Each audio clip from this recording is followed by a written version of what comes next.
Assalamu alaikum. My name is Afnan Ahmed and I'm one of the group member. In this documentary, I will discuss my recent journey to one of the leading agency in real estate in Pakistan, which is etamad.com. So happy watching. अस्सलाम वालेकुम, my name is Riza Akbar and I am one of the group member. और इस documentary के अंदर हम लोग एतमाद के बारे में बात कर रहे हैं। हम लोग का एक रिसेंट विजिट के बारे में, जो कि एक काफ़ी अच्छा एक्सपीरियंस रहा हमारा। Assalamu alaikum. My name is Mozam Ahmed and I'm one of the group member talking about my recent visit to a real estate agency, etamad.com. Further, I will explain our experience in this documentary. Thank you.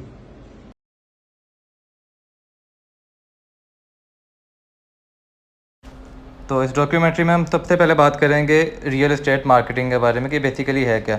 तो real estate marketing basically marketing की ख़रीदो फ़रोख्त और उसकी property की marketing और उसकी ख़रीदो फ़रोख्त जो है वो ऑनलाइन प्लेटफॉर्म पे शिफ्ट होने का नाम है। इससे पहले अगर हम लोग देखें तो ये सारी जितने भी एक्टिविटीज़ थी ये एक कन्वेंशनल वे के अंदर हुआ करती थी, लेकिन अब ये जितने भी काम हैं ये ऑनलाइन प्लेटफॉर्म के ज़रिए हो रहे हैं। और आज पूरी दुनिया के अंदर real estate marketing $1 billion business बन चुका है। डिजिटल प्लेटफॉर्म पर इसके शिफ्ट होने से पहले अगर हम लोग बात करें तो हमें गली मोहल्लों के अंदर छोटी छोटी दुकानें नज़र आया करती थी, और जिन दुकानों के अंदर आपको एक साइकिल या मोटरसाइकिल के ऊपर बैठा हुआ एक शख्स दिखाई देता था, जो कि गली मोहल्लों के अंदर जाकर ये प्रॉपर्टी डीलिंग के काम किया करता था। प्रॉपर्टी की सेलिंग हो, प्रॉपर्टी का रेंटल हो, या प्रॉपर्टी की आपको लीज वगैरह देनी हो, ये सब उसी के काम हुआ करते थे। इसी चीज़ को रियल एस्टेट मार्केटिंग जब ऑनलाइन प्लेटफॉर्म पर शिफ्ट हुई तो उसने इस चीज़ को ख़त्म किया। अब अगर हम लोग बात करें कि ये डिजिटल पे शिफ्ट कब हुई, पाकिस्तान के अंदर इसका ट्रेंड कब आया, तो 1990s के अंदर आप देखें या आप 2000 के अंदर देखें, 2001, 2, 3, 4, तब तक ये जितना भी आपका सिस्टम था प्रॉपर्टी का ये आपका कन्वेंशनल वे के अंदर होता था। लेकिन 2005 के अंदर बेसिकली 5 और 6 के अंदर जाकर पाकिस्तान के अंदर ज़मीन.com के नाम से एक वेंचर स्टार्ट हुआ। और ज़मीन.com वो पहला प्लेटफॉर्म था जिसने कि इस कन्वेंशनल प्रॉपर्टी डीलिंग को उठाकर ऑनलाइन प्लेटफॉर्म के ऊपर शिफ्ट किया, और उसके बाद आपकी प्रॉपर्टी की ख़रीदो फ़रोख्त जो था उसका रुझान ऑनलाइन की तरफ बढ़ना शुरू हो गया। ज़मीन.com की अगर बात करें तो सबसे पहले ये एक महज एडवर्टाइजमेंट का प्लेटफॉर्म था, लेकिन उसके बाद जिस तरह से इनका बिज़नेस एक्सपेंड हुआ तो इसी प्लेटफॉर्म के ऊपर प्रॉपर्टी की ऑनलाइन बाइंग और सेलिंग भी शुरू होगी, जिसने कि एक बहुत ही अच्छा और एक रैपिड ग्रोथ देखा आने वाले कुछ 5-6 सालों के अंदर। इसी ग्रोथ को देखते हुए मार्केट के अंदर एतमाद.com नामी एक कंपनी ने कदम रखा, और ये जो इनका वेंचर स्टार्ट हुआ ये 2020 के अंदर स्टार्ट हुआ।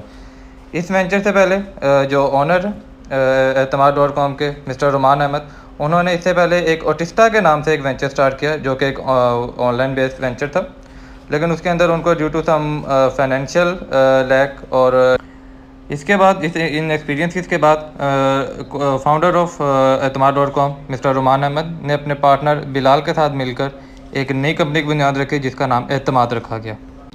अब अगर हम लोग बात करें कि एतमाद के बनाने की वजह क्या थी या इसका आइडिया जो है वो इनके जहन में आया किस तरीके से, तो वो उनको मार्केट गैप नज़र आया जो कि क्रिएट हुआ सबसे पहली चीज़ फ्रॉड की वजह से, जो कि कस्टमर के साथ पाकिस्तानी मार्केट के अंदर एक बहुत आम चीज़ थी। आप पैसा अपने प्रॉपर्टी डीलर को देते थे और वो लेकर गायब हो जाता था।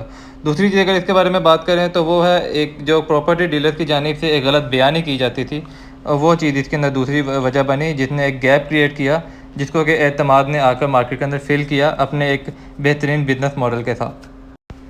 इसके बाद अगर हम लोग बात करें कि उनको डिफ़िकल्टी क्या क्या पेश आई इस आइडिया को इम्प्लीमेंट करने में, तो उसमें सबसे पहली वजह और जो सबसे बड़ी वजह थी वो थी कैपिटल। इनके पास कैपिटल इस अमाउंट में नहीं था कि वो अपने कंपटीटर के साथ शुरू ही दिन से उनका मुकाबला कर सकें। दूसरी चीज़ जो उनको फेस करनी पड़ी मुश्किलात के अंदर वो थी उनकी टीम बिल्डिंग।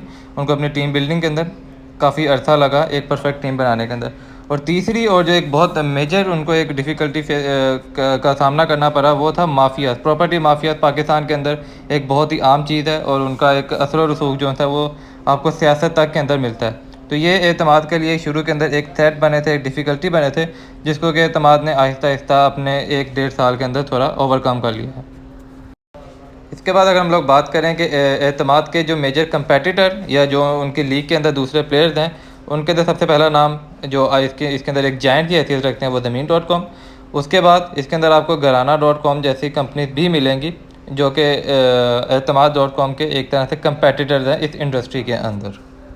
अब बात करें हम लोग एतमाद के मेजर प्रोजेक्ट की, तो इसके अंदर आपको मिलेंगे न्यू लाहौर सिटी, उसके बाद आपको इसके अंदर प्रोजेक्ट के अंदर आपको मिलते हैं अलनूर ऑर्चर्ड, और इसके अंदर आपको दैतून सिटी जैसे आपको एक मेगा प्रोजेक्ट भी इनके प्रोजेक्ट के अंदर मिलेंगे।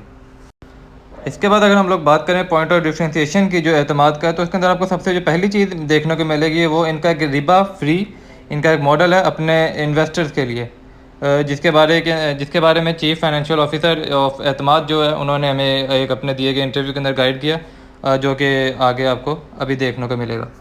सिक्योरिटी को मेक श्योर करने के लिए इस वक्त एक फाइलिंग का सिस्टम चल रहा है मार्केट के अंदर। DHA भी फाइल्स दे रहा है, बहरिया टाउन भी दे रहा है, आम सोसाइटीज़ जो चल रही हैं वो भी फाइल्स देती हैं।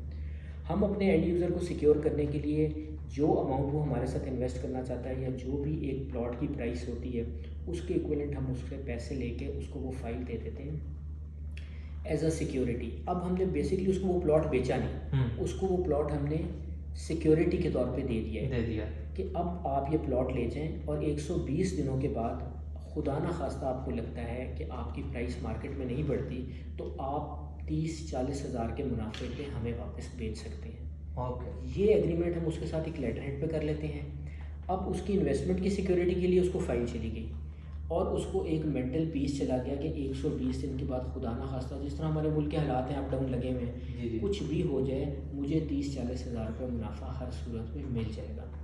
वो हमारे पास आता है, हम उसको उसके वो पैसे देते हैं, उससे फाइल वापस लेते हैं और एग्रीमेंट ख़त्म हो जाता है। और ये जो आपने भी ये एक अब बताया है बड़ा अच्छा एक मैंने कम से कम मैंने ये पहली दफ़ा सुना है, तो ये आप मार्केट के अंदर ये आप लोग ही शुरू करने वाले हैं ऑलरेडी ये किसी न किसी लेवल के ऊपर इस तरह के काम चल रहा था? जी अल्लाह का शुक्र है, हम ही इसके अंदर पाइनियर हैं। लोगों ने असल में बेसिकली एक मॉडल इंट्रोड्यूस करवाया था जो अल्लाह ताला माफ़ करे इंटरेस्ट बेस्ड मॉडल है, वो रेंटल इनकम के ऊपर जा रहे थे। ठीक है। अब रेंटल इनकम जो वो लोग देते हैं वो तकरीबन आपको पता है 1 करोड़ की प्रॉपर्टी के ऊपर 1% भी नहीं होती। बिल्कुल। ठीक है। अब उस प्रॉपर्टी के कागजात भी आपके पास कोई नहीं होते और वो आपको जो है एक रेंट की लालच दे के कि आपसे 1 करोड़ रुपये लेके आपको महीने का 1% या उससे कम देते रहते हैं। ठीक है। अब दूसरी तरफ आप बैंक्स के ऊपर चले जाएं तो बैंक्स का सारा मॉडल सूद के ऊपर बेस कर रहा है। ठीक है। वो पैसा लेते हैं और उस पैसे के ऊपर आपको एक मुनासिब सा एक मैंने अभी तक जो सुना है मैक्सिमम 12 से 13% या शायद कोई बहुत ज़्यादा होगा तो 14% पर एनम के हिसाब से वो देते हैं। अब हमारा मॉडल टोटली 120 दिन के ऊपर बेस है और 120 दिन के अंदर हम अपने आप को सूद से कैसे अलग करते हैं। लेकिन सबसे बड़ा सवाल है हम सूद से कैसे अलग करते हैं, क्योंकि सूद हमारे माशरे का एक बहुत बुरा हिस्सा है। इस्लाम ने भी इससे मना किया है, बिल्कुल रसूल के साथ जंग तक का इसको उन्होंने स्टेटस दे दिया हुआ है। तो इस सूरत में हम ये करते हैं कि हम ट्रेड करते हैं बंदे के साथ, हमने इसको ट्रेडिंग मॉडल का नाम दिया हुआ है। ठीक है। आप आए, आपने हमें पैसे दिए, उसके अगेंस्ट हमने आपको प्रॉपर्टी के कागज़ दे दिए। बिल्कुल। ठीक है। उन कागज़ों को आपने अपने तौर पास सेव करके रख लिया। ठीक है। अब आपका असल डर क्या है? आपका असल डर है कि मैं कुछ दिन गुजरने के बाद मेरी कीमत नीचे ना आ जाए। हम आपको उसमें मेक श्योर करते हैं कि 120 दिन के बाद आप वापस मार्केट में आएँ। अगर आपकी चीज़ जो कीमत हमने आपको बताई है उससे ज़्यादा बढ़ गई है तो आप हमारे से आके नेगोशिएट करें या जो बेहतर पैसे देता है उसको बेच दें। ठीक है। अगर आपको लगता है 120 दिन के बाद आपको वो पैसे नहीं मिल रहे, जो कि मार्केट में बैठे हुए डीलर्स लोगों का इस्तेमाल करते हैं, उनके साथ ज़्यादती करते हैं, और आपको लगता है कि आपकी कीमत नीचे गिर गई है, तो जो कीमत हमने आपको अश्योर की थी आप उस पर वो फाइल हमें किसी वक्त भी बेच सकते हैं। ठीक है। अब सूद से अलग इसलिए हो गए कि हमने आपके इस पैसे के साथ पैसा आपको नहीं दिया। ठीक है। हमने आपका सिर्फ एक जो फियर था आपके माइंड में कि मेरी प्रॉपर्टी नीचे नहीं चली जाएगी, वो आपसे वापस खरीद ली उसी गिवन प्राइस के ऊपर। अगर हम लोग टारगेट ऑडियंस की बात करें या टारगेट मार्केट की बात करें एतमाद की, तो अकॉर्डिंग टू CFO उनकी जो टारगेट ऑडियंस या टारगेट मार्केट है वो कोई भी मेल या फीमेल कोई किसी भी जेंडर से ताल्लुक़ रखने वाले जिसकी अर्निंग मिनिमम 1 लाख रुपीज़ है, वो उनके टारगेट मार्केट के अंदर आता है। जो और उसके अलावा इसकी लोकेशन जो है वो पाकिस्तान के अंदर ये सर्व कर रहे हैं अभी तक। अच्छा, अगली जो चीज़ इसके बाद हम लोग डिस्कस करने जा रहे हैं वो उनके बिज़नेस मॉडल है, जिसके अंदर पहला आपको मिलेगा B2C, जिसके अंदर जो एतमाद है वो डायरेक्ट कंज्यूमर को सर्व करता है। उनको जिसको अपने घर बनाने के लिए ज़रूरत होती है प्लॉट की, जिसको अपने बिज़नेस के लिए ज़रूरत होती है प्लॉट की, उनको सर्व करते हैं वो ऑन इंस्टॉलमेंट बेसिस। जबकि जो दूसरा मॉडल है वो B2B है, जो कि इन्वेस्टर्स के लिए, जैसा कि पीछे वीडियो के अंदर भी डिस्कस किया गया, इसके अंदर ये अपने इन्वेस्टर को फाइल सेल करते हैं फॉर 4 मंथ और अगर उसके अंदर इन्वेस्टर को एक अच्छा प्रॉफिट नज़र आता है तो वो आगे कंटिन्यू करता है उस कॉन्ट्रैक्ट को। अदरवाइज़ एतमाद 30 to 40,000 प्रॉफिट के ऊपर वो फ़ाइल उनसे वापस परचेज़ कर लेता है, जो कि एतमाद के लिए बिज़नेस के अंदर एक कामयाबी की एक बहुत बड़ी वजह भी साबित हुआ है। इसके बाद अगर बात करें एतमाद के ऑपरेटिंग जो उनका प्लेटफॉर्म है, तो उसके अंदर आपको सोशल मीडिया मिलेगा। एतमाद एक ऑनलाइन प्लेटफॉर्म है और आपको सोशल मीडिया के ऊपर उसकी प्रेजेंस मिलेगी। एतमाद की जो सबसे मेन जो प्लेटफॉर्म यूज़ करते हैं वो फेसबुक है। इनकी सोशल मीडिया के लिए आप सीरियसनेस का अंदाज़ा इस बात से लगाया जा सकता है कि नेक्स्ट फिजिकल ईयर के लिए जो इनका बजट है वो 10 मिलियन रुपीज़ है। Now if we talk about other platform, तो उसके अंदर आपको इंस्टाग्राम और इसके साथ साथ आपको यहाँ पर ट्विटर मिलेगा, जो कि एतमाद के एडवर्टीज़मेंट के लिए यूज़ किया जाता है। एट लास्ट अगर हम लोग बात करें एतमाद के फ्यूचर प्लान की, तो अकॉर्डिंग टू द CFO एतमाद फ़िलहाल अभी ऑनलाइन मार्केटिंग के अंदर काम कर रहा है और ऑनलाइन एडवर्टीज़मेंट के अंदर काम कर रहा है। लेकिन इसके बाद एतमाद के जो आगे फ्यूचर प्लान हैं उसके अंदर अपनी एक हाउसिंग स्कीम के भी उनके अंदर प्लान है, और उनके आगे एक लॉन्ग टर्म प्लान के अंदर ज़मीन.com के साथ compete करना मार्केटिंग के अंदर, और बहरिया टाउन की वो लीग के अंदर आना चाहते हैं इन सोसाइटीज़ के अंदर। ये उनके फ्यूचर प्लान है, जो कि उनका टारगेट है कि वो आने वाले 10 से 15 साल के अंदर एकम्प्लिश करेंगे। तो दिस इज़ ऑल अबाउट एतमाद.com, क्या उनकी स्टार्टिंग थी और किस तरह से उन लोगों ने अपने बिज़नेस को आगे चलते हुए एंड के तक आपको बताया कि इस टाइम उसकी क्या सिचुएशन है और आगे फ्यूचर उनके क्या प्लान थे। अस्सलाम वालेकुम, this is Ruman Ahmed Bhatti, CEO एतमाद.com। मैं हूं सैयद बिलाल, को फाउंडर एतमाद.com, leading real estate marketing firm in Pakistan. लेनी हो कोई प्रॉपर्टी, बनाना हो कोई घर, एतमाद जरूरी है।